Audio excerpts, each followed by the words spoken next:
പതിവ് പോലെ ക്രിസ്തുമസിനെ വരവേൽക്കാനായി വീടിന് മുൻപിൽ എല്ലാ വർഷവും ഇടാറുള്ള പഴയ ഇലക്ട്രിക് ബൾബുകളില്ല.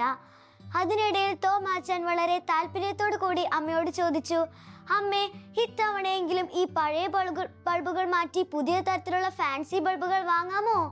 തോമാച്ചന്റെ ഈ താല്പര്യത്തോടുമുള്ള ആവേശത്തോടുമുള്ള ചോദ്യം കണ്ട് അമ്മ ചോദിച്ചു, തോമാച്ച, എന്തിനാണെന്നറിയോ ഇത്തരത്തിലുള്ള ബൾബുകളും മറ്റ് അലങ്കാര വസ്തുക്കളും കൊണ്ട് ക്രിസ്തുമസ് ഇത്രമാത്രം ആഘോഷമാക്കുന്നത്?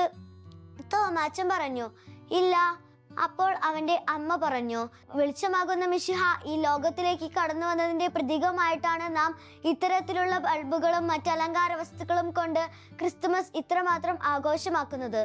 പണ്ട് തിരികളും മറ്റ് അലങ്കാര വസ്തുക്കളുമായിരുന്നു, എന്നാൽ ഇന്ന് അതിന് ഒത്തിരി മാറ്റങ്ങൾ സംഭവിച്ചു.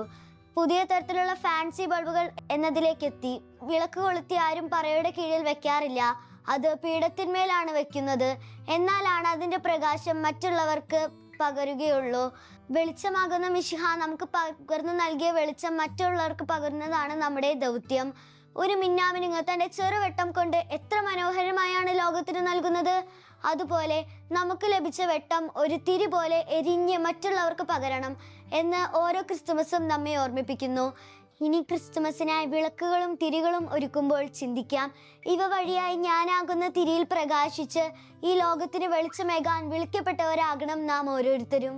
ഇന്നീ ദിവസം പഠിക്കാൻ ബുദ്ധിമുട്ടുള്ള ഒരു സഹപാഠിയെ നമുക്ക് സഹായിക്കാം. എല്ലാവർക്കും ക്രിസ്തുമസിന്റെ ആശംസകൾ നേരുന്നു.